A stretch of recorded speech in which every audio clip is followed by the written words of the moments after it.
right, 7:29, close enough, 7:30, right? Anybody can hear me from a distance? Hey girl, will you keep an eye on my video camera for me? I have it recording right here on this side. Thank you.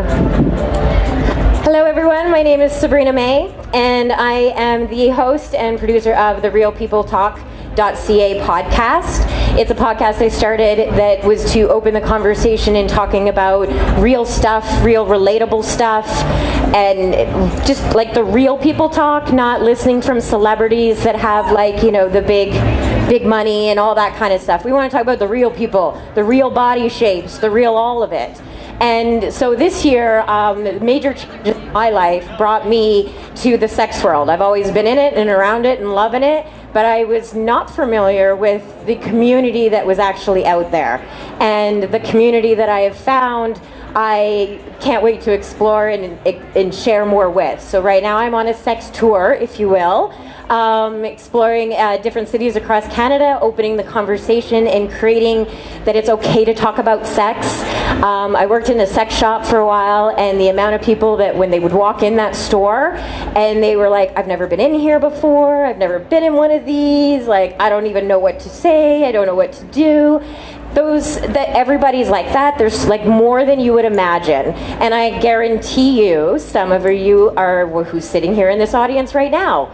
There are, yes, you might be able to say sex out loud, but how much of sex can you talk about? Can you talk about having anal sex and sticking your thumb up your partner's ass, just like that? Probably not so much. There's a lot of people I know that are a little bit like, my wife and I are kind of thinking about it. I might be wanting, and I'm like, it's okay, it's your butthole. It's really not that big a deal. Like, it's okay to talk about it, and that's what we're here for. So my Sex with Sabrina. Also, I'd like to give homage to a big Canadian icon, female icon, Sue Johansson. She's a big fan of mine, or I'm a big fan of hers. Sorry, she doesn't even know who I am. But that's my goal. I want to be kind of like the next Sex with Sue, but I'm Sex with Sabrina. Talking about the conversation, bringing it up, all that kind of stuff. Woohoo! Sex, sex, sex. Dick and pussy and vagina and all of it. Yay! So, what I'm going to actually start off with today is I actually want to kind of feel out a little bit in the audience, and since I can't see any of you, do I just kind of like pick out, or does anybody want to volunteer, just come up and I have a question for you? Woo! Let's do it! Do it? Then come up here. Come on up. Hello, I'm Sabrina. You are? Sean. You're Sean? Sean, yes. Okay, I'm going to have you hold this. Don't talk too far away from it. No, I can't see anything. Okay, you right? I know, it's totally anonymous. Don't feel afraid to say anything now, right? No one's watching, I promise. We're good. What brought you here? Oh, sex. No, give me a little more than that. You're such a dude. My girlfriend's a little nuts. I'm a little nuts. All right, We little decided to be a little nuts together. How long have you, was it an open conversation right from the beginning? No, I kind of just bought the tickets. Oh, just bought the tickets, and this is like you exploring into the whole taboo? No, not really. I mean, I'm sure you're having sex, but like... Well, we're into certain things, but not everything. Certain things, and it's kind of fun. Certain things. We go to the Comic Expo, right? So this is kind of like... You know, there's a whole... This is kind of like the one I don't have to take my kid to. There's a whole geek, like, sexdom group, actually. Oh, sorry, there we go. Oh, I hear you better there. I should know that, Yeah, I'm going to fall off the stage if I stand too far over there. I'm going to... All right, I'm going to put this... Be vagina out Britney Spearsing this situation, so let's stay over here. So, when you say that you're kind of exploring, like when you've come to the show, and I say comic show, that's fun stuff, but like sexually, what is it that you came for? What are you wanting to learn, or is it open? Like what's grabbing you? Oh, we just want to learn. We want to figure everything out. Figure it all out. Why not? Perfect. Right? Great answer. That's exactly what it's about. Well, I used to listen to Sue, actually. Did you? Yeah. Oh, Sunday Night Sex Show. Sunday Night Sex Show. Who was not on there with Sue? So, have you and your partner, my goodie bag, my hot bag, just like Sue, played with any of these? Yeah. Yes? Yes. The beads or the anal plug? I figured they were both the same. Yeah, both. Yeah. They have the same shape, if you will. But yeah, the anal beads. All right, so you have explored. Have you explored this with her, or have you had it on you a little bit? A little bit of both. Good, yay, I'm proud of you. Because some guys are like, don't go there. Oh, come on. Even though it's fabulous, once you know. So, the anal beads, now that we're talking about it, and we're not going to just have a one-on-one conversation here, why I kind of brought it up and just wanted to bring someone literally real out of the audience. And the very bare basics, I'm sure many of you came with a partner or otherwise, or were brought on by someone, and you're really just kind of trying to explore and have no idea where to start or end or how far to go, or nervous. So beads, really great one. I actually just released a recent podcast, and it's all about backdoor play, real basic stuff. But the beads aren't as scary as they seem to be. They can start small and get a little bit bigger, and it's not a vigorous thing, okay? It is not a vigorous toy that is not pleasurable. It is a slow and take it a little bit, okay? We won't get too far into it because we're not all about anal play tonight, but those are some simple toys. What's your favorite toy to play with? I don't know. All I'm saying is, who's afraid of beads, right? Who's afraid of beads? They're just beads. Oh, but you know, when I worked in a sex shop, the amount of people when they see the bead section or just anal section, they are like, whoa, no, or laughing, you know, that all of that, and it shouldn't be. It should be. Well, laughing's beads healthy. Are great. Laughing is the best medicine. Yeah, laughing perfect. is the best medicine. That's good. That's but then good. That's good. Stepping past that laugh and going, okay, I'm willing to Stepping try. past that laugh into a Willing to moan try. you're talking about, Sabrina, right? Or wherever, backseat, if you can't make it home in time. I mean, I tell them, charge up your vibrator on the way home in the car charger. Make sure it's good to go before you get there. I'm going to give you one more. All right. What should we give you? Oh, I like this one. Since your partner and you are in kind of that place. The chains. This is always a misunderstood topic. This looks, oh God, she's bringing out the whips and chains, and it's scary, and oh my God, and it's dark. And no, I'm not like that. I'm too vanilla. Not at all. What this is so basic. It can be used in so many different ways. There's like this one in particular has extra little grommets that you can attach things to. Part of it can be fashionable, just with your sexy little lingerie and trying to have fun with your partner and be sexy, and that they kind of can lead you and things like that. But this also leads me to, there are parties for this, and you can just wear it, but you do not have to use it as a choking hazard. However, that's fun too. You can do a lot of things in the choking and just easing yourself into a little of that play, and you are not obligated to do all the BDSM things just because you have a collar and chain. It's not that scary. It's really a lot of fun, and I highly encourage you to explore a little bit further in some fun things. Have you and your partner gone with choking, chain, Only on the collar? dog. Only on the dog. But I mean, if the puppy's not afraid. If the puppy's not afraid. Well, it depends. So, It's not something you'd wear to Smitty's. what attracts you to the idea today? Or does it? Yeah? I'm open. I'm open. Okay. We're Well, open. that's what I'm here for, that conversation, that you're open to it. What makes you hesitant to it? Nothing. That, Nothing makes me hesitant to it. It's Okay. just, we'd have to try it out, Yeah. figure out if it's for us, and that's it. 100%. That's all it is. That's literally, you just pointed out exactly what it is, and that's how simple this whole conversation really is. I know we're at a sex show, and a lot of you are like, hey, I'm here and I've used sex toys, but not everybody really is that into it. She's right there. She'd have to teach me how to heel first. Oh, who's the dom and who's the sub? Oh, I mean, She's got it? she's You go, girl. obviously. We'll get into that topic in a minute. Yeah. But yeah, I appreciate your time. Perfect, Thank you for coming up. So, wrong mic. Let me put this down. I have a few other toys in here. I wanted to bring him up to kind of give that exact, just how I'm up here and like a professional, and that even can be intimidating to others because they're like, oh, you're in the industry. Yes, I am, but I'm still quite new in a lot of ways. Like I mentioned, my life previously was, I've always opened, but everybody tabooed me to be more like, don't say that out loud.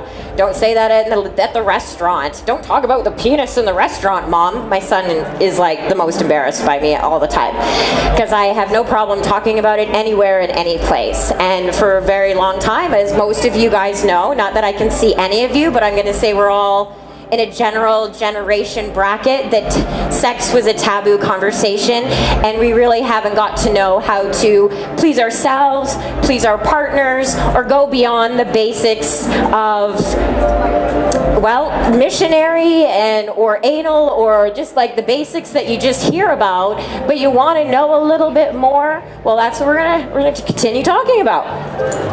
I have actually just bought these from a booth in here because they were an amazing price, and they are caught in all my other goodies.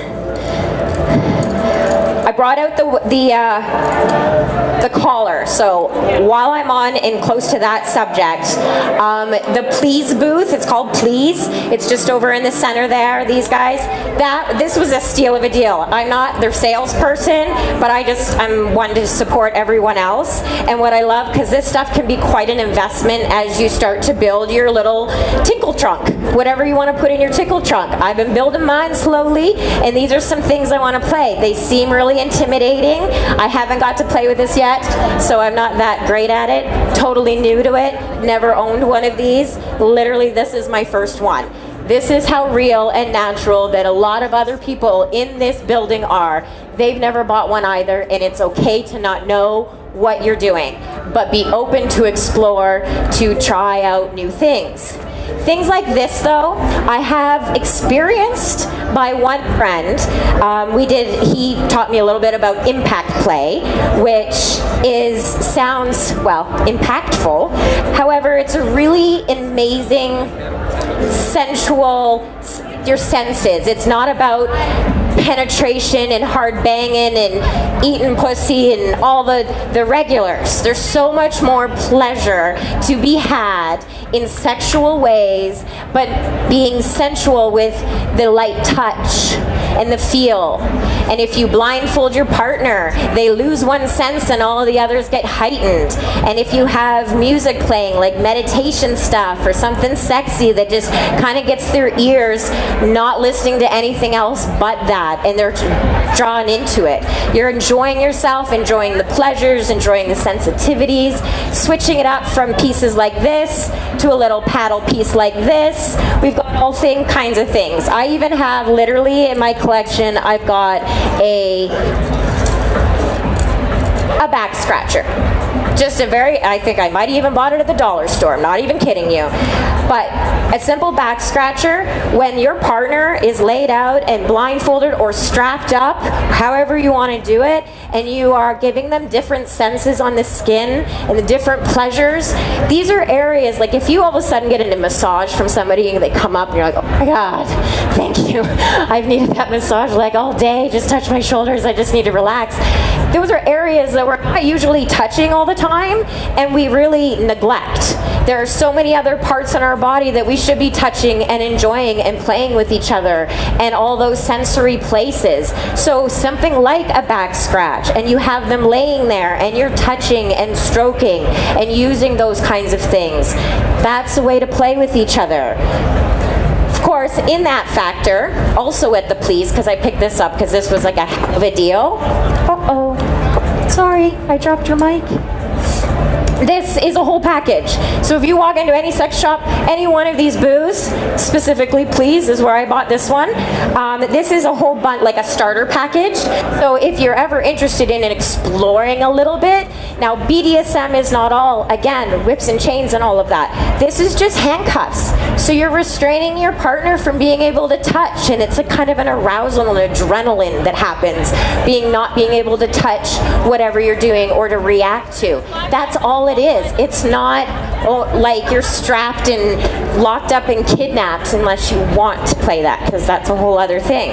But all the little playthings and gadgets, this is a great idea, going with a bundle kit, because it's way cheaper to get it in a bundle than investing in all the different pieces.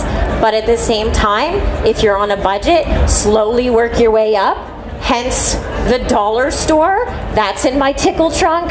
Something like this. This actually, they have, this one is like $60, but something like this is normally like $160 for a whole package. So that's really great deal. If they have any left, I highly recommend them. Another fantastic part to go in with that sensual play and other things is bondage. Now, bondage sounds extra scary to a lot of people. They're like, I don't want to be tied up, I don't like being restricted, all that. Now, there are many ways that bondage can be done, and I'm sure you've seen it when you Google and you see it in the sex industry. You're going to see a lot more of the hard restraint, and they're hanging or they're this and that. I actually, the biggest fan I am of bondage is the sensual stuff for even just your own personal self. Some people that suffer from like anxiety and things like that, there's the anxiety blankets. That weighted blanket can help kind of calm one's energy and just kind of chill out. Learning the shibari, it's a Japanese rope form, and learning how to do that. Learning your methods and your ropes and your ties. One, if the apocalypse comes, you'll be really handy in knowing how to get, use your ropes and stuff in survival mode, so it's really good. But at the same time, just wrapping your leg. Doing up a leg, it's not doing your hands and your hands together or your body, but doing a leg and the pressure of the rope, that sensual or that sensitivity, what it can kind of pull out of you from your anxiety points, works just like a weighted blanket kind of idea. So these I highly recommend. Hedon is actually the booth just beside me. I'm this first one, 425. They're right next to me. They sell all the ropes, so many kinds of ropes. So this is something that you can kind of peek into, play with by yourself. You don't need a partner for any of this. Kind of play around, see, learn the ropes, learn the knots. There's lots of different ways to get into that kind of stuff and have a lot of fun. And then of course with a partner, and if there's consent, because consent is 100%, communication is above everything. And that's the number one that I strongly recommend, is that you communicate, and even when you're doing the bondage or the tickling and playing, that you check in and you communicate with your partner. That's a big deal. Another thing that I have, what else can we talk about? Oh, the one that everybody in the store that used to always go, oh no, I can't do that. But it's also a sensitive area that a lot of people don't talk about so much, is the nipple play. Your nipples and their sensitivities, some have a higher sensitivity than others. Some need a little more vigorous play to actually feel any enjoyment and into it. But simple things like a nipple clamp, very basic, very simple. They just clamp on. But that tension that can it create for those, and it's not just for females, it's for men as well. Men actually have a very high sensitive nipple sensitivity that's very arousing. Some can only need that just to be able to get off, and that's something within itself, is play with that while doing the other to get there. So consider that play if you've not gone that route before. Playing with these, nipple clamps are really basic. They come in difference, but these are just literally clamps that are a little more comfortable. They have, and you can tighten them to get a little more frisky. Very simple, but an added little play, little sex it up, and super simple, super cheap to add to your tickle trunk and can play with in whatever you're doing. So highly recommend another toy in that regard. The basic fan. Like right now, because I really need it, because I'm like dying. Either I'm having a hot flash or it's just the lights, one of the two. But the fan in your sensitivity play, or while you're having, sex, it's hot in there, but also just like airing. That airing is actually a fun added little toy to add to your tickle trunk and have fun. I want you to think outside the box in making your tickle trunk and exploring sex and enjoying sex more ways than the average. Communicate with each other, enjoy each other And most important, yourselves. Enjoy yourselves, whether you're doing this with people or by yourself. Explore yourself a lot more than I know a lot of you do. There's masturbation, but then there's like, get a little bit further, explore a little bit deeper. There's the basic, yeah, I know how to get myself off, but do you really know yourself? Because there's a lot more spots in there that can actually do some good for you. And, well, obviously, the male prostate is a huge one. And I'm going to freak you all out with another one that I learned about this year, which was interesting. And are any of you familiar with urethral sounding? There's one. He works here. That's why he knows. Have you tried it? Oh, you want to come talk about it? No? Okay, damn. Most people aren't very willing to talk about it. However, urethral sounding, if you don't know what it is, it's your urethra. The urethra in a woman is quite short, and you can do urethra sound playing with a woman. It's a little different. But for the male, the actual urethra that right through that penis point, are you cringing a little bit? These long rods go in, and there's actually another G-spot in there. And you can have like serious orgasms from a whole different experience if you're willing. It's a slow and steady thing. It's not fast, and it's as far as you can go and all of that. There's rods for it. It's really just something different, something to try. I guarantee you there's one booth in here or multiple booths that are going to have those. There's the thin rods that start like the medical grade ones that are literally look like on a surgeon's table, and then there's ones that look a little bit like when I had my anal plug out that have a little bit, they're a little thinner, but they have a little shape to them, so you can feel a little bit more if you're a little more adventurous in that urethra area. So what else do I have? Oh, I wanted to also talk about the big one, because these guys are, it's like, look at this, okay? Just wait for it. I have one more in here. One more. Voila. Woo. Look at these dildos. Are these not amazing? These are works of art, I will say, like legitimately handmade by that booth right there. These guys are the Japanese design, and they're handmade, fully, totally medical grade, usable dildos. But they're not your average dildos. And the reason why I wanted to show and share these guys is because not everybody is for just the penis and that basic penis dildo. You want to play with things, insert things, but of different textures, different shapes. This one they made off a Japanese building, actually. But, you know, it's not a penis, it's not balls, but it's something fun and you can play with. I'll get to this one in a second because this one's extra interesting. This one caught my attention. I had to say, can I talk about that one? Because I love how much it does not look like a penis. I'm not anti-penis. I love a good cock, believe me. But I do like to play with a lot more things than just the cock. And having something like this can look really intimidating and really like, oh my God. But I want you to just kind of like take it down a second and recognize it's about the texture.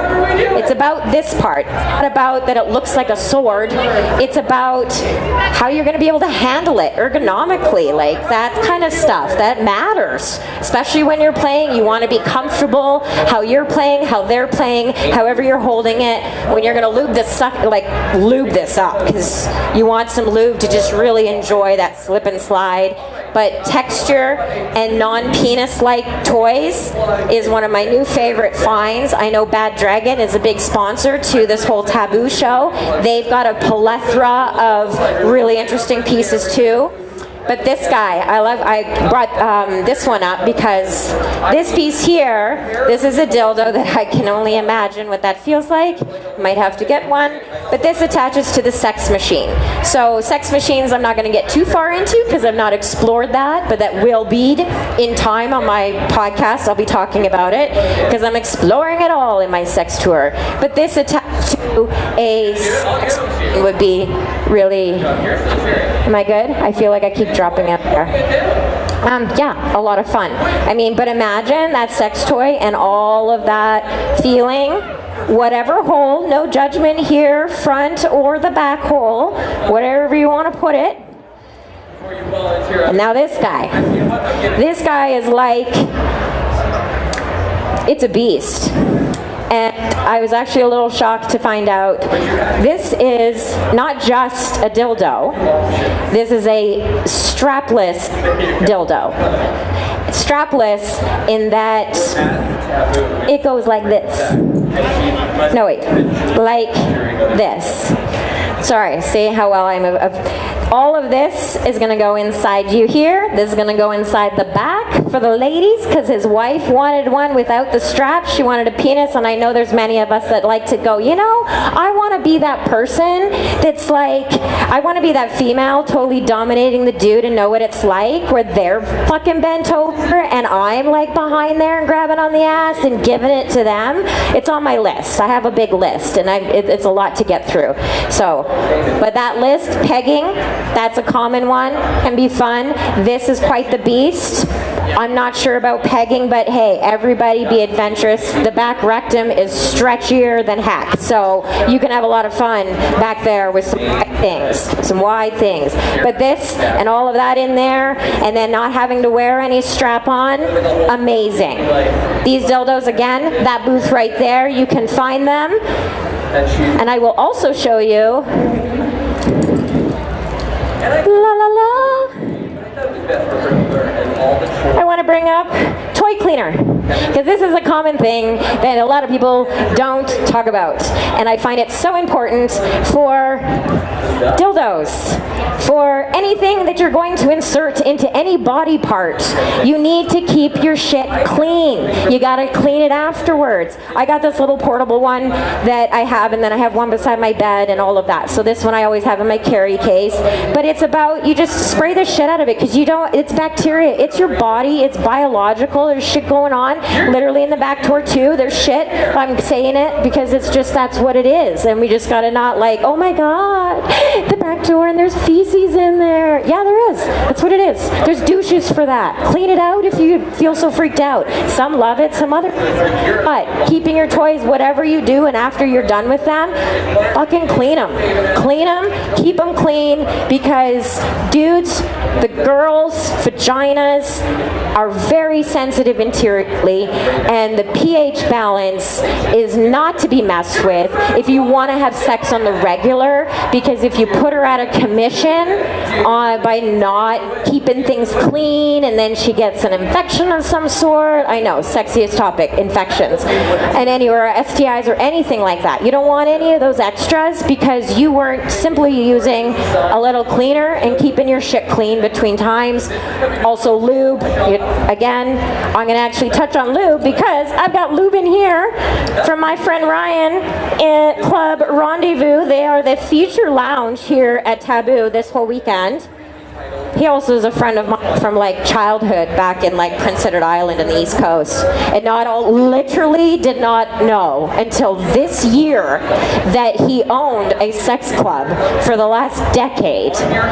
And because sex is so taboo, and everyone thought I was a prude because I was always shut up. I was always like, oh, Sabrina, don't talk about it. So I became that person where I didn't talk about it so much. I was open-minded, but I didn't talk about it. But when I started being more open as an industry, the book I'm writing, the Can You Say Sex Out Loud, I happen to post some stuff online, and my buddy's like, hey, that you're all out with the sex. I run a club, by the way. You should come check it out. So that brings me to that there are sex clubs, there's sex parties, there's sex steam rooms, there's so many other sex fun things you can go enjoy. At this club in particular, they are releasing a new line of lube, and lube is such an important factor when it comes to playing with different things for your own enjoyment. Yes, we can get really wet. Yes, there can be lots of that, but it's not the same kind of wet as a lubrication that can help keeping from micro tears or other kinds of ideas and things that happen in there. I could really get into it, but if you listen to my podcast, you'll really get to hear more about it, and we'll get into it. But yeah, check out Club Rendezvous. they're the lounge and they've got some lube. 2 lubes I recommend. Hybrid, which is a mix of silicone and water-based, or water-based, because I know that's a common question. Where do you start with lube? Water-based is generally your best bet. One for toys, because you don't, silicone and silicone will just eat each other, and you don't want to mix those things up. But also the water-based, having, again, the pH balance, and the ladies,